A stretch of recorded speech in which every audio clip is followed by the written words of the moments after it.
ማር ምናምን ይዘህ ሄደህ በቃ ልጃችሁን ለልጃችን ብለህ ጠይቅ ብዬ ሽማግሌ ልኬያለሁ። እናንተ ሽምግልናውን ተቀብለናል ካሉ ቅመጠል ዛሬውኑ ነው ከዚህ ቤት ማስወጣሽ። እኔ እና አንቺ ሁሉ ዓመት ተናበብን፣ ተጠናናን፣ ምን አለን ምንድን ነው የምጠብቂው አንቺ?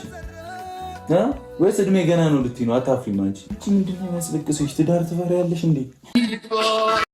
አዎ የምር ተጋቡና እኛም እንገላገል ማለት ነው። አዎ ማጋባት አለባቸው። ግን ያው ማጋባት ስላችሁ አሁን ይሄ ፕራንክ ነው አይደለ? በእውነትም ብትጋቡ እኛ ደስተኞች ነን በዚያው ማለት ነው። ግን እናንተ ህይወት እኛ አንኖርም። ገባችሁ? የምር ነው። ግን ያው እናንተ ብትጋቡ ብትወልዱ በቃ ደስተኞች ነን ግን ማለት ነው። የሆነ ምንድን ታውቃላችሁ? ሄሚን አስፈቅደ ሽማግሌ ልከ ምን አባቱ ተጋቡ እንደው ማለት ነው። ከዛ አብራችሁን ታድጋላችሁ ማለት ነው። አንተም እሷ አንተን እያገዛች አንተ እሷን እያገዝክ አብራችሁን ታድጋላችሁ ማለት ነው። በብዙ ነገር ገና ማለት ነው። ትዳር እኮ ማለት ነው። ትዳር እኮ በረከትን ይዞ ይመጣል፣ ደስታን ይዞ ይመጣል። ትዳር ላይ በጣም የሆነ ትርጉም ያሉ ነገሮች አሉ። እግዚአብሔር የባረከ ትዳር ከሆነ ማለት ነው። እንደው እናንተ ብትጋቡ እንደው ህልሜ ነው ይሄ፣ የምር ነው ህልሜ። ጌታን እኔ ብሩክና ሄሚ ተጋብተው ማየት በጣም ህልሜ ነው ብዬ ነው ማስበው ውዶቼ። እግዚአብሔርን በቅርቡ ግን ይሆናል ይሄ ነገር። ጌታን እንደሚሆን ግን አልጠራጠርም።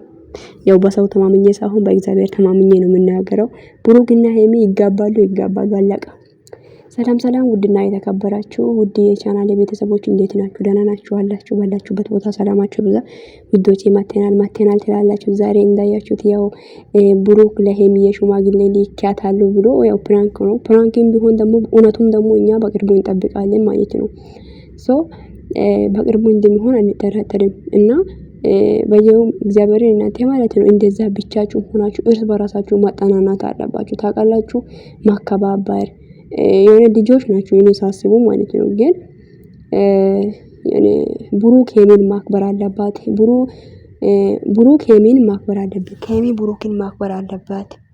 በቃ ገባችሁ? እና እርስ በራሳችሁ ተከባበሩ ማለት ነው እግዚአብሔርን። ከዛ ግን ሁሉን ነገር ትደርሳላችሁ። እና አንደኛ ሽማግሌ ማለት ውዶቼ ሽማግሌ መላክ ማለት እንደ ቀል ማለት ሳይሆን ለምሳሌ የኔ ፍቅረኛ እኔ መጥቶ እኔ ሽማግሌ ለቤተሰቦች ልልክ ነው ብሎ ከኔ ጋር ተመካክረን ነው የምንደረገው አይደለ? ያው ይሄ ፕራንክ ነው። ግን ፕራንክ ቢሆንም እንደ እውነት እንደሚሆን አንጠራጠርም እና ይሆናልም አንጠራጠርም። እግዚአብሔርን በተስፋ ነው የምንጠብቀው። እናንተ ሁለታችሁም እንደዚህ ሆናችሁ ማየት ማለት ነው ምኞታችን ነው። ይሆናልም ደግሞ ውዶች በእውነት ማለት ነው። ይሁን እንደ ቀል የምታወሩት ነገር ይሆናል። ገባችሁ? እንደ ቀል የተወራ ነገር እውነት ሆኖ ነው የሚታየው። እና ብሩክ ላይና ሄሚ ላይ እንደዚህ አይነት ነገር እውነት ሆኖ እንደሚገኝ አልጠራጠርም። እኔ ጌታን በቃ ደስ ነው የሚለኝ ውዶች። ታውቃላችሁ የእናንተ ቤተሰቡ እህት ወይ ወንድም ሲያገባ ደስ እንደሚላችሁ ጥሩ ፍቅረኛ በውበትም በአስተሳሰብ በሁሉ ነገር በንግግር ሰው በማክበር የተሞላች ሴት አንድ ወንድማችሁ ቢያገባ ምን ያክል ደስ ይላችኋል? ግን ወንድሜ ቢያገባ የራሱ ነው እንጂ የኔ ህይወት ገደም ልትሉ ትችላል። ግን እኔ ወንድሜ እሱን የምታከብር እሱም እሷን የሚያከብር ጥሩ ትዳሩ የምታከብር ሴት ቢያገባ ተጋብቶ ቢኖር በጣም ነው ደስ የሚለኝ። ገባችሁ? ይሄም እንደዛ ጥሩ ትዳር ካገኘ ጥሩ ትዳር ስታገኝ ደስ ይላል። ገባችሁ? እኔ አሁን እንደዛ ነኝ።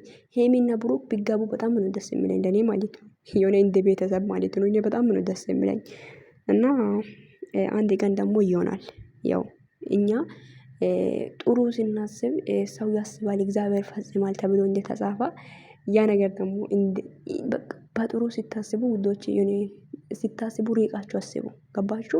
በጥሩ ሁኔታ ሪቃችሁ አስቡ። ግን ያሰባችሁት ህልማችሁ ሳይሳካ መቼም ነው የማይቀረው።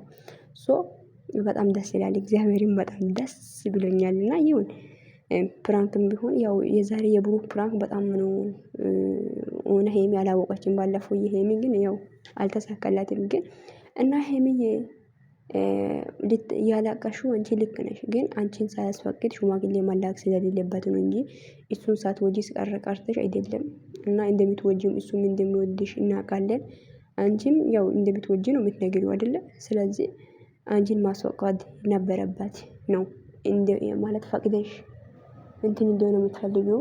እናም ደግሞ ልክም ነሽ እና ብሩክ ማለት ነው። እግዚአብሔርን እኔ ማግባት አትፈልግም እንደዚህ አትፈልግ ጌታን እንደዚህ ይሁን። ግን ያው ፕራንክ ነው ብለን እንያዘው። አንዳንዴ የሆነ ነገሮችን መያዝ የለብንም፣ ስክስ አድርገን ማለፍ አለብን። እና እኔ ደስ ብሎኛል እግዚአብሔርን በቃ እንደዚህ አይነት ነገሮች እና ከእናንተ ሲወጣ በጣም ነው ደስ የሚለኝ። አንደኛ ሌላ ደግሞ እዚች ኮሜንት ስር በጣም ብዙ ጊዜ ብዙ ሰዎች ሽማግሌ ላክ ከጠለፍካት ሽማግሌ መላክ አለብህ እያላችሁ ነበር። እንሶ ያው ሽማግሌ ለዚህም መልስ ይሆንላችኋል ብዬ አስባለሁኝ።